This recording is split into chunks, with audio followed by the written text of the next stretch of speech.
What happens when the man who has everything decides it's not enough?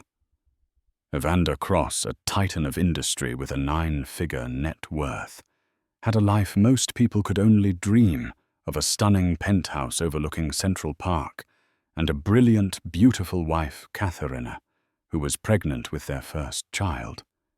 He was on top of the world. But in the shadows of his perfect life, he made a promise of another world, another future, to a woman who wasn't his wife. This isn't just a story of infidelity. It's a story of greed, betrayal, and the moment it all came crashing down, the moment his pregnant wife found the one secret that could destroy him, a Swiss bank account holding the key to his double life. The city of New York glittered below the penthouse apartment like a carpet of scattered diamonds. From the 68th floor of 157, the world seemed not just conquerable, but already conquered. This was Evander Cross's domain. At 38, he possessed the kind of confident, predatory grace that came from building an empire from scratch. His company, Lyceum Dynamics, had revolutionized data security, making him a demigod in the tech world and a very, very wealthy man. His face a handsome assembly of sharp angles and intense dark eyes was a regular feature in Forbes and Wired. He had the Midas touch, and everything he touched turned to polished, marketable gold. His greatest acquisition, however, was not a company, but a woman. Katharina Cross née Vander Woodson was the living embodiment of quiet, old-world elegance. Her family's money was ancient, smelling of mahogany and leather-bound books, a stark contrast to Evander's new electric-scented fortune.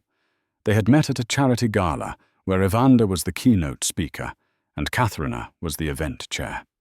He was captivated by her poise, her sharp intelligence, and the way she commanded a room without ever raising her voice. She, in turn, was drawn to his raw ambition, the untamed energy that buzzed just beneath his tailored Tom Ford suit. Their union was the talk of Manhattan, the self-made disruptor, and the society heiress. A modern-day fairy tale. Now, 4 years into their marriage, the fairy tale was about to welcome a new chapter. Katharina was 6 months pregnant with their son, a child who would inherit Evander's drive and the Vander Woodson legacy. She was radiant, her usually slender frame softened by the gentle curve of her belly. Tonight, she stood by the floor-to-ceiling windows, one hand resting protectively on her bump, watching the city lights blur into a watercolor masterpiece. "He's kicking again," she said, her voice a soft melody that always managed to soothe the frantic hum in Evander's brain. "I think he's going to be a soccer player, or a professional boxer." Evander came up behind her, wrapping his arms around her and placing his hands over hers on her stomach. He rested his chin on her shoulder, inhaling the familiar, comforting scent of her Chanel No. 5. "A CEO like his old man," he murmured into her hair. "He'll be a builder, Ellie, like me. We'll teach him how to build empires." She smiled, leaning back into his embrace. "Let's teach him how to be a good man first. The empires can wait." It was the perfect moment in their perfect life.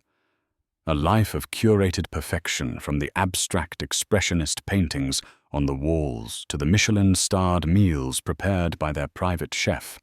It was a fortress of wealth and happiness, impenetrable and gleaming.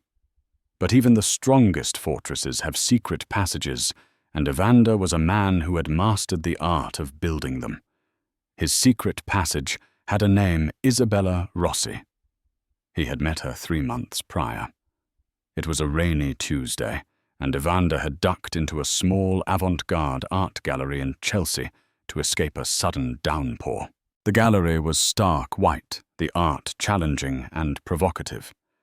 And then he saw her. Isabella was explaining a chaotic, vibrant canvas to a potential buyer. She was a stark contrast to Katharina's cool blonde beauty.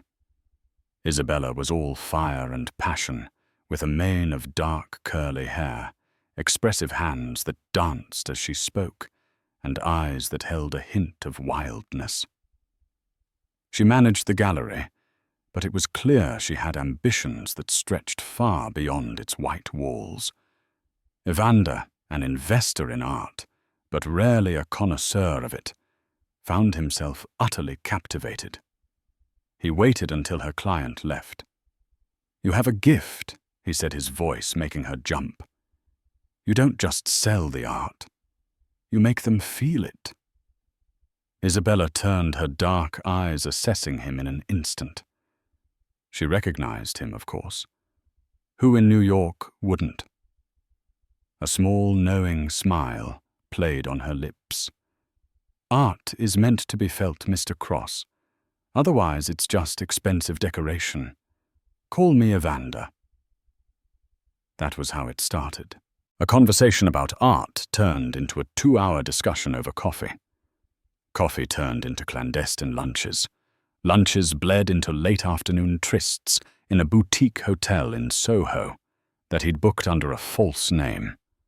With Katharina, his life was a meticulously planned symphony. With Isabella, it was improvised jazz, unpredictable, thrilling, and dangerously seductive.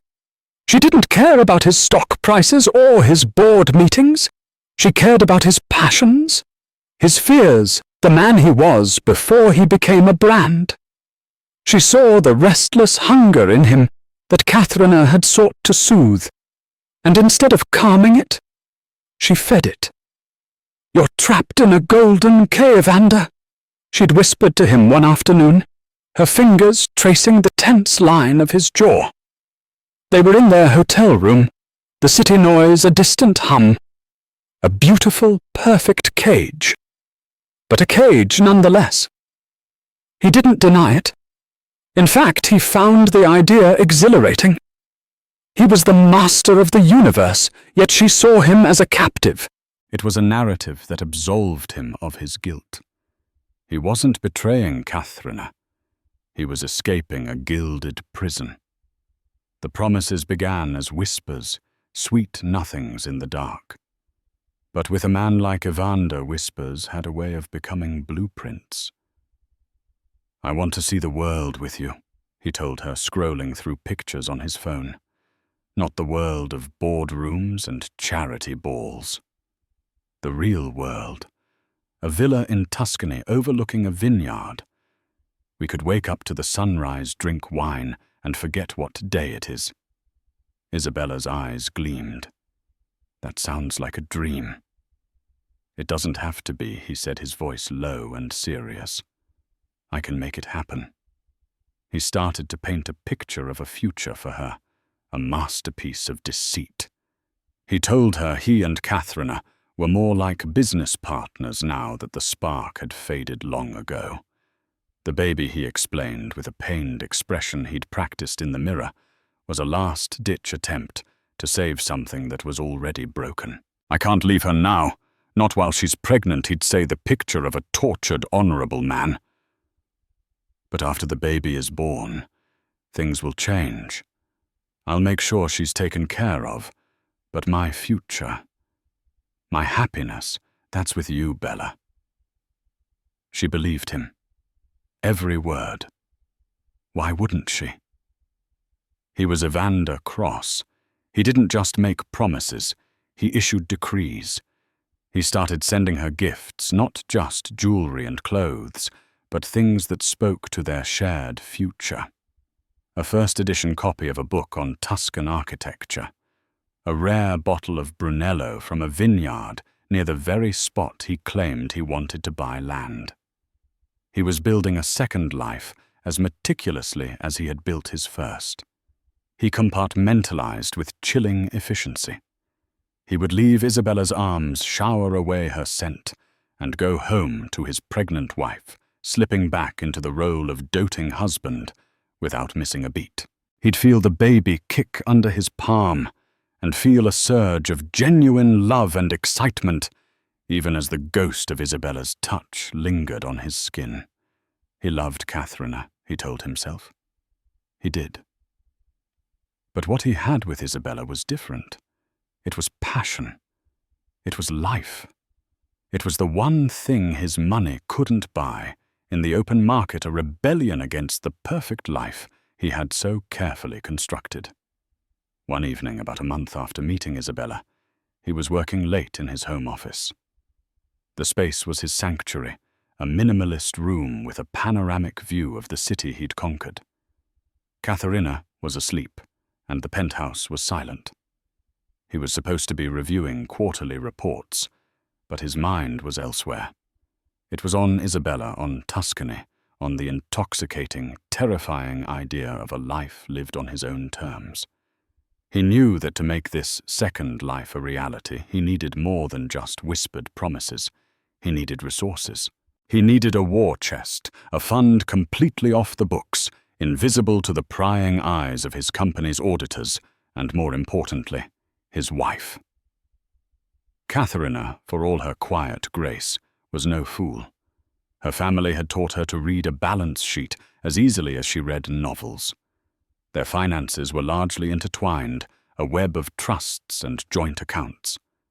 He opened a secure, encrypted browser on his laptop. His fingers flew across the keyboard, navigating to the discreet home page of a revered Swiss institution, UBS. He'd used them before for sensitive corporate acquisitions. They were the ghosts of the banking world, silent, efficient, and above all, discreet. He began the process of opening a new private wealth account. He funneled an initial $10 million into it, siphoned from a holding company, so obscure it would take a forensic accountant months to trace. It was a complex web of transactions designed to be invisible. For the account name, he paused. This wasn't just a collection of numbers. It was a symbol of his intent. It was his escape hatch, his new beginning. He typed in the name Project Renaissance. He hit Enter. The transfer was confirmed.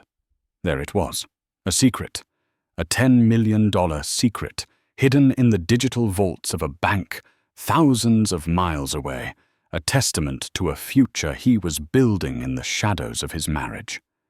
He leaned back in his leather chair, the city lights reflecting in his dark, triumphant eyes.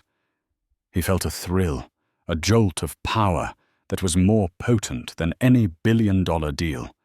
He had it all.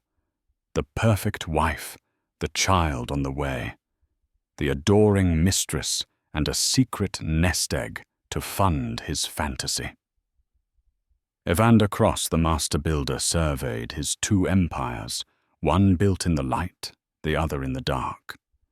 He was convinced he could keep them separate. He was sure he could have both. It was his greatest miscalculation. Because in the silence of the penthouse, his pregnant wife, the woman he thought he could manage, was beginning to sense the subtle tectonic shifts of his betrayal. The foundations of their golden cage were starting to crack. The following weeks saw Evander descend deeper into his double life, operating with the clinical precision of a master spy. His days were a carefully orchestrated ballet of deception. A board dinner was a candlelit meal with Isabella at a secluded French bistro in the West Village. A weekend business retreat in Boston was a passionate, sun-drenched 48 hours with her in a private villa in Miami. He bought a second phone, a burner, its existence a secret known only to him and Isabella. It lived in the inner pocket of his briefcase, a cold, hard rectangle of duplicity. For Isabella, the dream was becoming tangible. Evander was no longer speaking in hypotheticals. He was acting. One afternoon, he presented her with a thick, leather-bound portfolio. Inside were architectural renderings of a breathtaking Tuscan villa, complete with an infinity pool, a sprawling artist studio for her, and a wine cellar that could hold 1,000 bottles. The firm listed on the blueprints, Studio Bianchi, was one of Italy's most exclusive architectural designers. They're waiting for my final approval on the land survey. Evander said, his voice casual, as if discussing the weather. I've put a deposit down on a plot just south of Montalcino. The view is, well, you'll see. Isabella's hands trembled as she traced the lines of the drawing. It was real. This wasn't just pillow talk. It was a multi-million-dollar plan set in motion. Evander, I don't know what to say. Don't say anything, he whispered, pulling her close. Just be ready. He even began investing in her. He encouraged her to leave her job at the Chelsea Gallery to start drafting a business plan for her own much grander space. Gallery Rossi, he called it. We'll find the perfect spot in Soho. I'll be your silent partner, your first and only investor. He transferred $250,000 from Project Renaissance into her personal account. The memo line read seed funding. It was a gesture that cemented her trust completely. He wasn't just her lover, he was her patron, her champion. He was building her future, and by extension, their future. While Evander was constructing this fantasy life, the architect of his real life, Katharina, was beginning to notice the flaws in his design. It wasn't one big thing, but 1,000 tiny, almost imperceptible shifts. It was the way he'd started guarding his phone, angling it away from her when he typed. It was the faint, unfamiliar scent of a floral perfume, not her Chanel that clung to his shirt one evening. He'd blamed it on a hug from an overzealous female colleague, but the explanation felt flimsy rehearsed. There were the unexplained expenses on his credit card statements, which she usually reviewed. A charge for a 2-night stay at the Setai in Miami, when he was supposed to be at a conference in Boston. When she'd questioned it, he'd smoothly explained that the conference location was changed at the last minute, and he'd forgotten to tell her. He was a master of the plausible lie, the quick pivot, the confident deflection that made her feel almost foolish for asking. The real change, however, was in his eyes. When he looked at her now, there was a flicker of something she couldn't name. A distance. He was physically present, his hand on her swollen belly, his voice murmuring the right words about their son. But a part of him was absent, logged into a different server. The intimacy that had once been the bedrock of their marriage now felt like a performance. He was playing the part of the devoted husband, but she could hear the hollow echo in his lines. Pregnancy had heightened her senses, made her intuition a razor-sharp instrument. She started to pay closer attention. She cross-referenced his calendar with his credit card bills. The business dinner at a steakhouse in Midtown didn't match the charge from a tiny Italian place downtown. The dates were close, but not exact. It was sloppy. For a man as meticulous as Evander's sloppiness was a red flag. Her suspicions were a cold, coiling serpent in her gut. She hated the feeling. It was ugly, corrosive. She tried to dismiss it as hormonal paranoia, the anxiety of a first-time mother. Evander was under immense pressure at work. Of course he was distracted. She was being unfair. She tried to reconnect with him. One night she cooked his favorite meal herself, giving their chef the night off. She lit candles and put on the music from their wedding. She wanted to find her husband again, the man she'd married, not the polished, distant CEO, who now sat across from her. "Is everything okay, Evander?" she asked, her voice gentle. "You seem far away lately." He gave her a perfect, reassuring smile, but it didn't reach his eyes. "Everything's perfect, Ellie. Just buried in work. The new merger is a beast." He reached across the table and took her hand. His skin was warm, but the gesture felt disconnected. "Don't you worry about a thing. Just focus on growing our boy in there." He was placating her, patronizing her. And in that moment, Katharina knew. She didn't know the who or the where, but she knew the what. The serpent of suspicion in her stomach was no longer a feeling. It was a certainty, and it was hungry for the truth. The moment of discovery came on a quiet Saturday morning. Evander was out for a run in Central Park, a ritual he never missed. Katharina, unable to sleep, found herself in his home office. The room was bathed in the soft morning light, the city still waking up below. She was looking for a document related to the baby's trust fund, something she knew Evander kept in a file on his desktop. His laptop was open on the large oak desk. He'd forgotten to lock it. It was another uncharacteristically sloppy mistake. Her heart began to beat a little faster. She sat down in his chair, the leather still warm from him. She found the folder for the trust fund easily enough, but her eyes were drawn to another folder on the desktop. It was cryptically named Personal Ventures. She clicked on it. A password prompt appeared. Her breath hitched. This was it. This was the locked door she'd sensed for months. Her mind raced through possible passwords. Their anniversary. Too obvious. His mother's maiden name. His dog's name from childhood. All incorrect. She felt a surge of frustration, then a wave of cold clarity. Evander was a creature of ego and ambition. His passwords wouldn't be sentimental. They would be symbolic of his own journey. She thought back to the stories he'd told her when they were first dating, the stories of his struggles before he made it big. His first startup, a spectacular failure before he created Lyceum Dynamics. It was called Icarus. He'd told her it was a lesson in humility, a reminder of what happened when you flew too close to the sun. She typed it in ICARUS. The folder opened. It wasn't filled with love letters or illicit photos. It was something far colder, far more damning. It was a list of files, bank statements, wire transfers, architectural plans. Her hands were shaking now. She clicked on the most recent bank statement. The logo at the top of the PDF made her blood run cold. UBS, a Swiss bank. An account she had never heard of.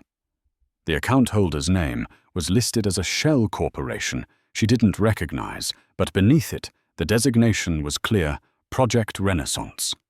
The balance displayed at the bottom of the page made her gasp. There were over $20 million in the account, an entirely separate fortune hidden from her, from everyone. She frantically clicked on another file, a list of wire transfers. Her eyes scanned the page, her heart pounding a frantic rhythm against her ribs. Recipient Studio Bianchi Florence. Amount £500,000.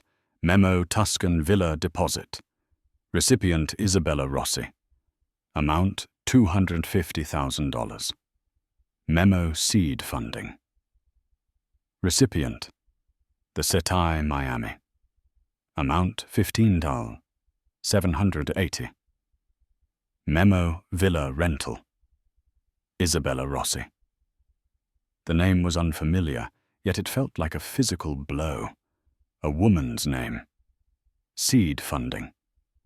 It all clicked into place with sickening clarity. The lies, the distances, the secret, trips, the unfamiliar perfume. It wasn't just an affair. It was a parallel life. He wasn't just cheating on her. He was planning an exit. A new life with this Isabella Rossi, funded by their money built on the foundations of his lies. The architectural plans were the final brutal confirmation. She opened the file and saw the same Tuscan villa he had once described to her as a hypothetical dream years ago. Our dream house, Ellie, he had called it. Only now it had an artist's studio. for Isabella. The air left her lungs. The perfect, gleaming fortress of their marriage crumbled around her, revealing the rotten, treacherous ground it had been built on. The pain was sharp, physical, a white-hot blade twisting in her chest. But beneath the pain, something else was stirring, a cold, hard fury. Catherine was Evander Woodson. Her ancestors had not built their fortune by crumbling in the face of betrayal. They had built it by being smarter, colder, and more ruthless than their enemies. And Evander Cross had just made himself her enemy. She didn't cry. She didn't scream. Her grief and her rage crystallized into a singular, icy purpose. She methodically began to save every file from the Personal Ventures folder onto a small encrypted USB drive she kept in her purse. The bank statements, the wire transfers, the blueprints, the emails he'd exchanged with the architects, every single piece of evidence. She worked quickly, her movements precise. When she was done, she deleted the folder from the recent files list and closed the laptop, leaving it exactly as she had found it.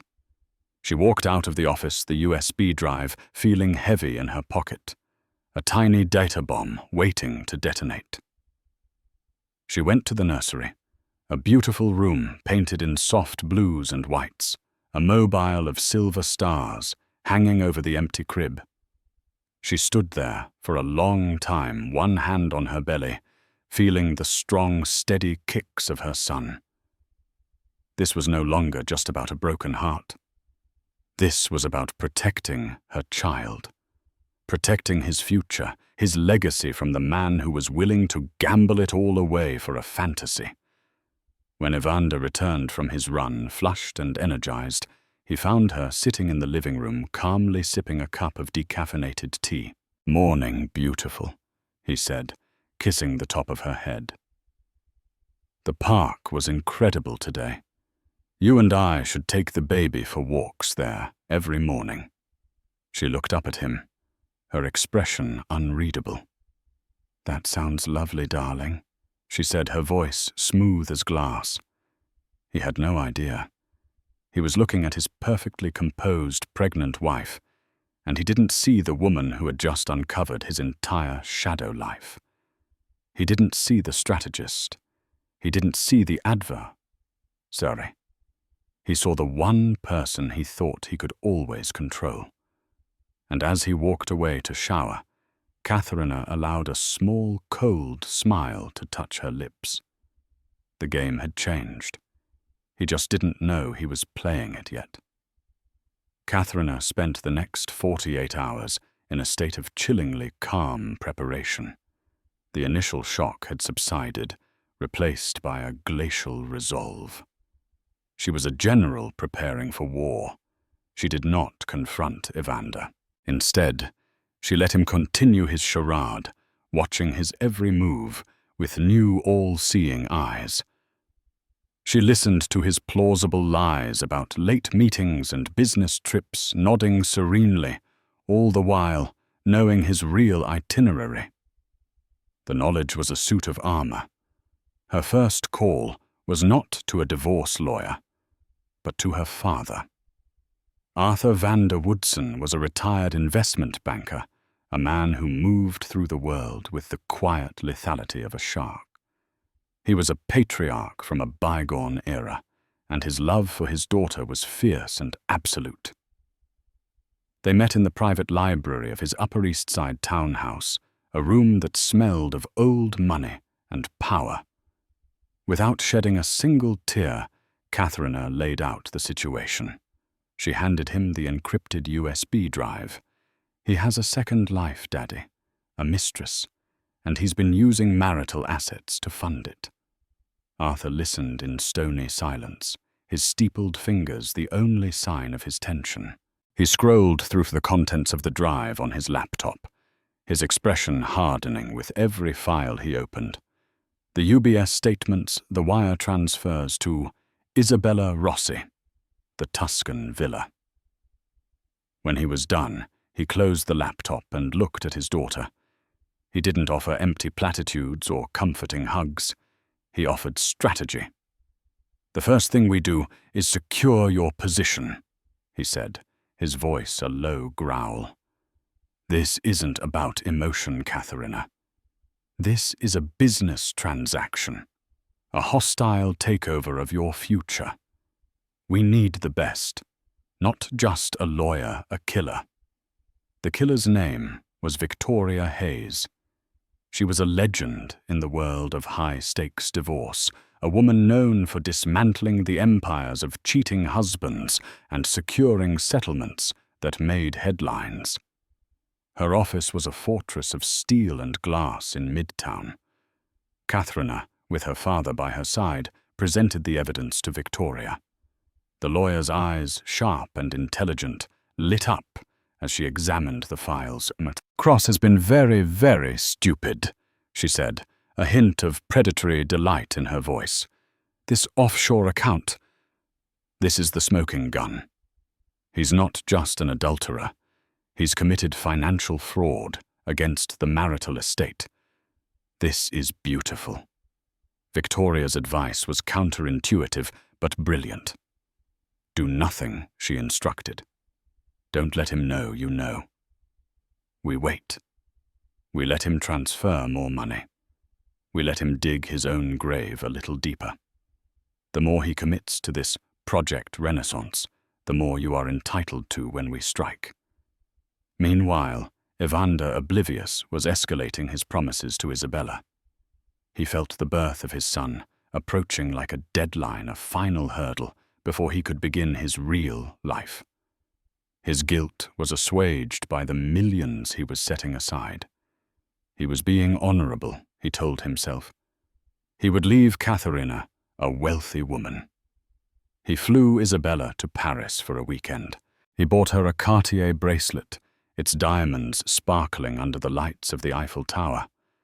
"This is just the beginning," he promised, his voice thick with sincerity. "Soon this will be our life. No more hiding." Isabella, emboldened by his promises and the growing balance in her bank account, was becoming impatient. She had drafted the business plan for her gallery. She had scouted locations. She was ready. "When Evander," she pressed. "When are you going to tell her?" "Soon, Bella. After the baby is born. The timing has to be perfect. For everyone."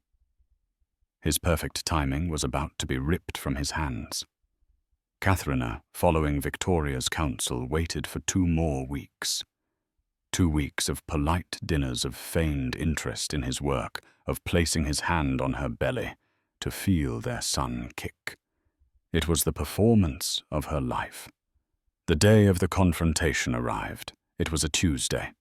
Evander had just returned home from work, whistling. He'd just closed a major deal and was flying high. He found Katharina waiting for him in his home office. She wasn't in the living room or the kitchen. She was in his sanctuary. That was the first warning sign. The second was her expression. It was devoid of all warmth. She was holding a single piece of paper. "Hello, Evander," she said, her voice so cold it could have chipped glass. "Ellie." "What's wrong?" he asked, his smile faltering. She didn't answer. She simply placed the piece of paper on the desk in front of him. It was a printed copy of the most recent Project Renaissance bank statement from UBS. Evander stared at it. The blood drained from his face. His mind went into overdrive, searching for a lie, an explanation, an escape route. But there was none. The numbers, the account name, his shell corporation, it was all there in black and white. Where did you get this?" He stammered, his voice barely a whisper. "Your laptop is surprisingly easy to access when you use the name of your first failed company as a password. Icarus." "How fitting," she said, her voice dripping with contempt. Did you really think I was that stupid? That I wouldn't notice $20 million missing? That I wouldn't wonder who Isabella Rossi is?" His world tilted on its axis. He was caught, completely and utterly exposed. He opened his mouth to speak, but no words came out. The master of the universe was rendered speechless. "You have built a fantasy life on the back of our marriage?" Katharina continued, her voice rising with controlled fury. "A Tuscan villa. An art gallery for your whore. While I am here carrying your son, you are plotting your escape. Katharina, it's not what you think," he began the classic pathetic defense of a guilty man. "Save it," she snapped. "I have everything, Evander. The wire transfers, the architectural plans, the hotel bills. I have it all. My lawyer has it all." The word lawyer hit him like a physical blow. This wasn't just a marital spat. This was war. In a state of pure panic, Evander did what all cornered animals do. He lashed out, and then he ran. He tried to gaslight her, to minimize, to blame her for their drifting apart. When that failed, he retreated, his mind reeling. His first instinct was to cut the cord. He had to contain the damage. His immediate reaction was to ghost Isabella. Her increasingly frantic calls went straight to his voicemail. Her texts moving from confusion. "Is everything okay to worry? Evander, please call me to anger.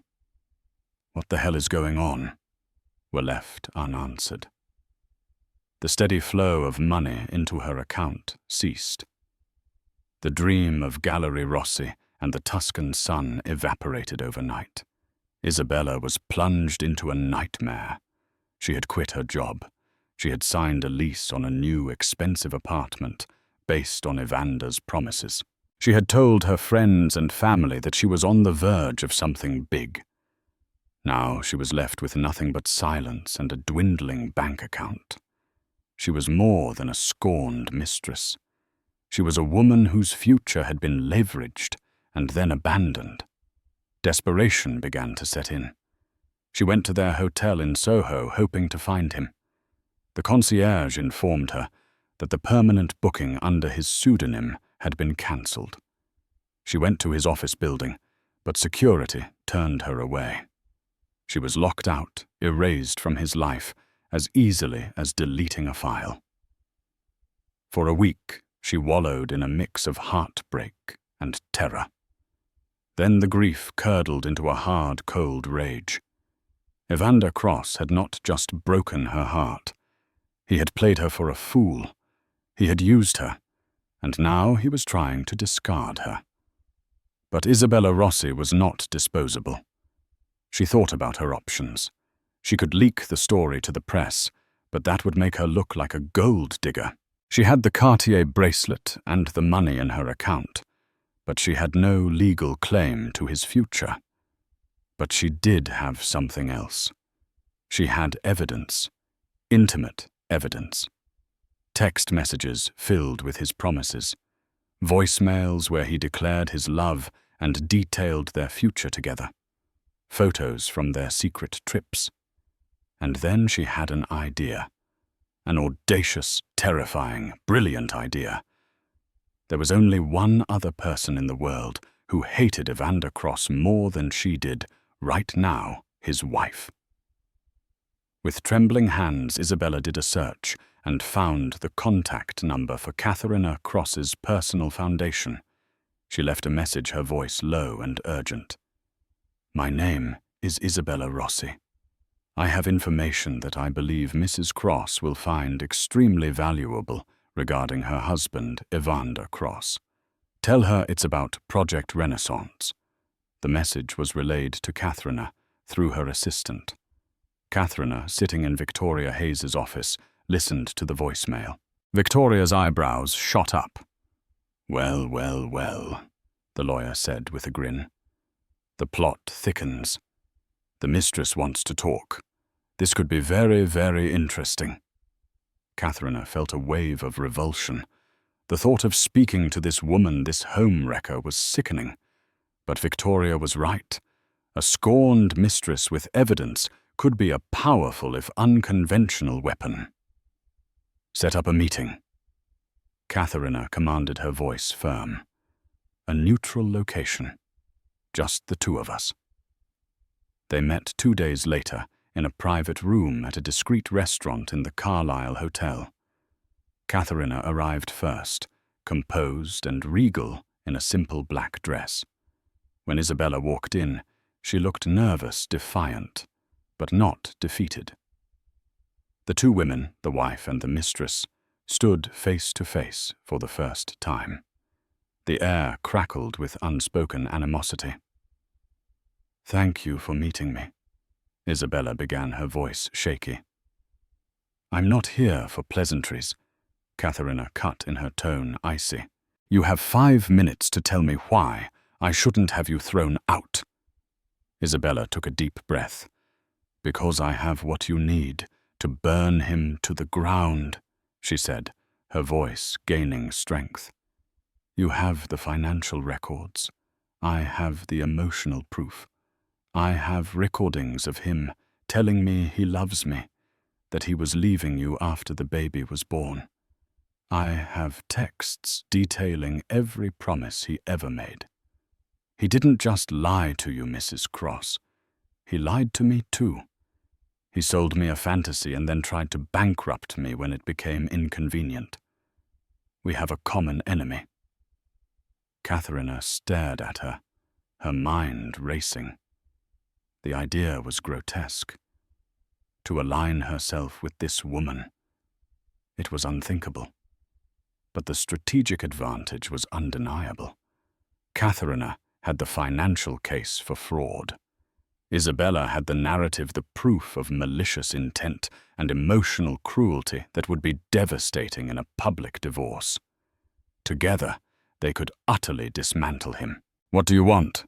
Katharina asked, her voice still cold, but now laced with a flicker of curiosity. "I want what he promised me," Isabella said, her chin high.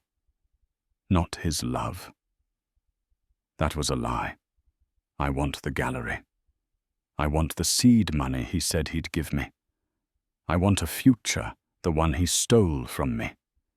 You help me get that, and I will give you every piece of ammunition I have. I will be your star witness. I will hand you his reputation on a silver platter." Katharina was silent for a long moment, studying the woman across from her. She saw the desperation, but she also saw a reflection of her own fury. They were two sides of the same counterfeit coin Evander had been spending. In a world where she should have been Isabella's greatest enemy, she had suddenly, shockingly become her only hope. A slow, cold smile spread across Katharina's face. It was a smile that would have terrified Evander Cross. The rules of the game had just been rewritten. This was no longer just a divorce. It was an alliance. An unholy, brilliant, and utterly devastating alliance. "All right, Ms. Rossi," Katharina said, extending a hand across the table. "It seems you and I have a deal." The alliance between Katharina Cross and Isabella Rossi was a weapon of mass destruction aimed directly at the heart of Evander's empire. In Victoria Hayes's gleaming Midtown office, the three women formed a tableau of modern revenge. Katharina, poised and glacial. Isabella, a coiled spring of nervous energy and raw fury. And Victoria, the conductor of the orchestra, her eyes alight with the thrill of a complex high-stakes game. "This is unprecedented," Victoria had said, after their first joint meeting, a genuine smile touching her lips. She leaned back in her chair, observing the two women who should have been mortal enemies. He'll never see it coming. He's preparing for a one-front war against a wife he thinks he can emotionally manipulate. We're about to open a second front he doesn't even know exists. Their strategy sessions were a masterclass in controlled demolition. Katharina's team of forensic accountants, guided by the encrypted USB drive and her father's ruthless oversight, laid out Evander's financial sins in stark, undeniable columns of numbers. They traced the flow of money from Lyceum Dynamics through a labyrinth of shell corporations, each transaction a betrayal culminating in the $20 million slush fund named Project Renaissance. Isabella's contribution was the soul of the betrayal. Spread across the vast conference table were transcripts of texts and voicemails. Victoria read them aloud, her voice neutral, which only amplified their devastating impact. "Leaving her is the hardest thing I'll ever do, but you are my future, Bella. The house in Tuscany is just the start. I'm going to give you the world. Once the baby is born, I can finally be free. Just hold on." Katharina listened without flinching, her hands resting on her pregnant belly. Each word was a fresh cut, but her pain had long since hardened into resolve. She looked at Isabella not with sympathy, but with the detached appreciation of a general assessing a powerful piece of artillery. Isabella, in turn, avoided Katharina's gaze, focusing on the documents. Recounting the affair in her sworn affidavit had been humiliating, but seeing the cold proof of how she was just one part of a larger financial scheme fueled her anger, burning away the shame. She was not just a heartbroken lover. She was a defrauded investor in a fantasy startup. Meanwhile, Evander was operating in a different reality. He had hired a team of legal pitbulls from Skadden Arps lawyers who specialized in crushing corporate rivals, not navigating the delicate nuances of marital dissolution. In his mind, this was just another negotiation, another deal to be won. "She's emotional," he told his lead attorney, a man named Marcus Thorne. "She's pregnant. She'll make a lot of noise, but in the end, she's not a fighter. We offer her a generous settlement, something that looks good on paper. 20, maybe 30 million, a clean break. She'll take it." Marcus, a shrewder man than Evander, gave him credit for, had his doubts. "The allegation of a hidden offshore account is serious, Evander. If she has proof—" "She has nothing," Evander snapped, waving a dismissive hand. "Paranoia. She found a credit card bill for a hotel, that's all. There is no proof. He truly believed it. His arrogance was a shield blinding him to the fatal flaw in his fortress. He had underestimated his wife. He authorized the lowball offer, confident it would be the opening salvo in a short, victorious campaign. He imagined Katharina, overwhelmed and advised by some second-rate family lawyer, would eventually capitulate. He had no idea that he wasn't just facing Katharina. He was facing a triumvirate of fury brains and righteous vengeance. The first shot was fired not with a return phone call, but with a thermonuclear explosion on page 6 of the New York Post. Victoria Hayes had timed the leak perfectly, ensuring the divorce petition, with all its explosive appendices, landed in the hands of the city's most notorious gossip columnist. The headline was a masterpiece of tabloid brutality: "Tech mogul Evander Cross's secret life. Pregnant wife, hidden millions. And the mistress, he promised a Tuscan villa." The story detonated across New York. It was a sensation devoured at breakfast tables from Park Avenue to Brooklyn. Every sordid detail was laid bare: the secret UBS account, Project Renaissance, or the architectural plans for the love nest in Tuscany, and the name Isabella Rossi, now irrevocably linked to his. The narrative was clear and damning. This wasn't a simple case of a straying husband. This was the story of a cold, calculating plot by a billionaire to systematically defraud and abandon his pregnant wife. The fallout was immediate and catastrophic. By the time Evander's phone started ringing off the hook, Lyceum Dynamics' stock was in freefall.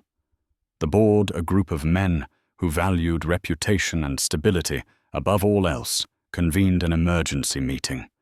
Their company's brand was built on security and trust.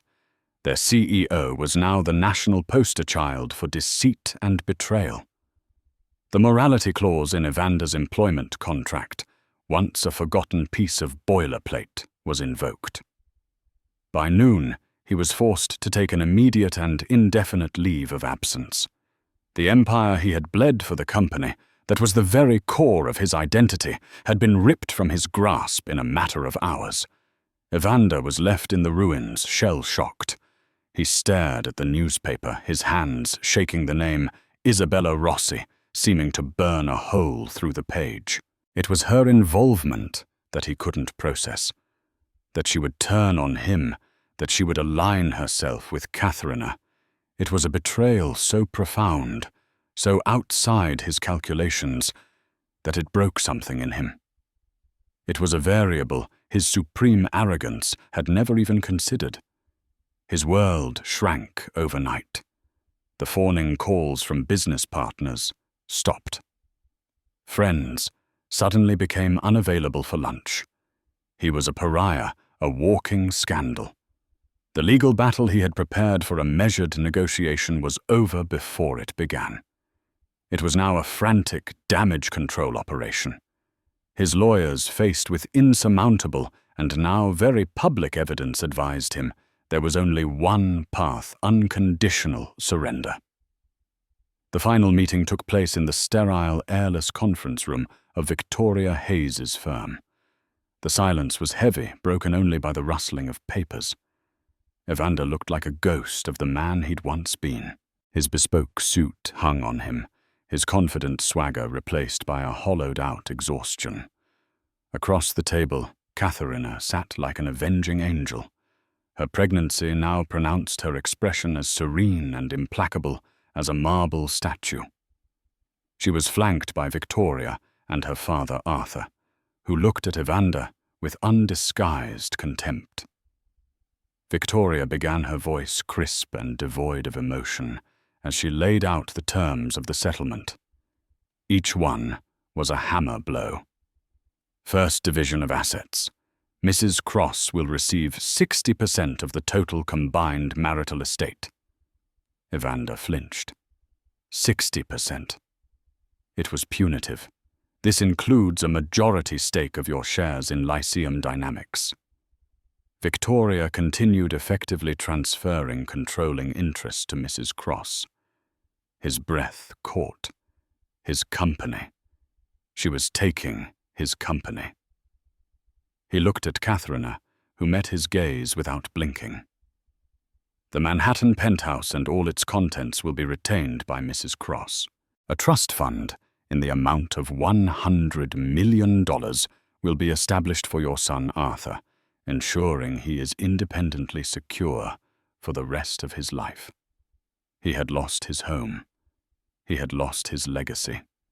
His son would be a stranger to him, raised on his money, but under another's name. Then came the final term, the one that showcased the breathtaking depth of Katharina's strategic genius.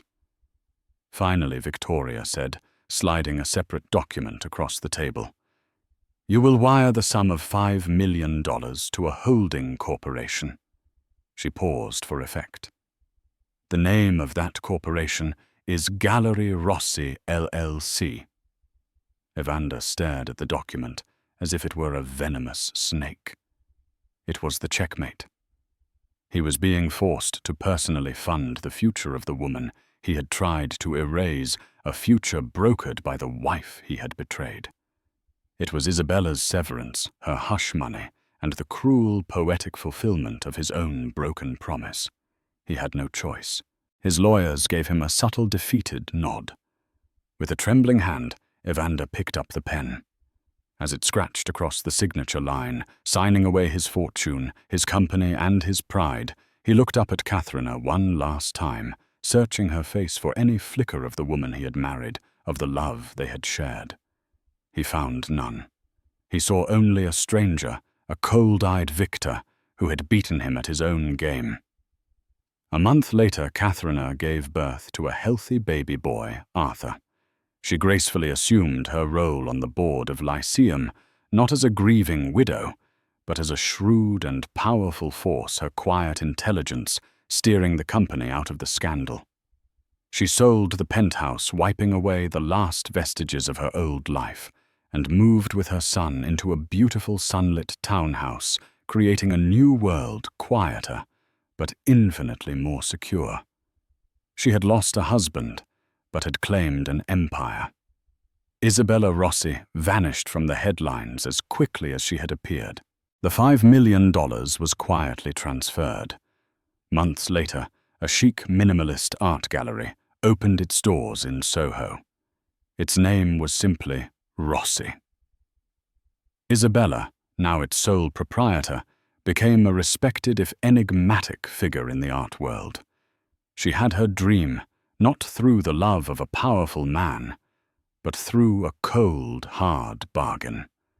She had learned a brutal lesson. Never trust a promise, only a contract. And Evander Cross. He was a man adrift in a sea of his own making. He remained wealthy, but he was diminished. A cautionary tale whispered at galas and in boardrooms. He wandered the empty rooms of a new soulless apartment, haunted by the ghost of the perfect life he had so carelessly set on fire. He had wanted two worlds, and in his boundless greed, he had lost them both, leaving him trapped forever in the ruins. And there you have it. A story of how a man at the pinnacle of success risked it all for a fantasy only to be brought down by an alliance he never could have imagined. Evander Cross thought he could control every outcome, but he underestimated the fury of a betrayed wife and the desperation of a scorned mistress. It's a powerful reminder that secrets have a price, and sometimes that price is everything. What did you think of Katharina's final move? Was it justice or cold-blooded revenge? Let me know your thoughts in the comments below.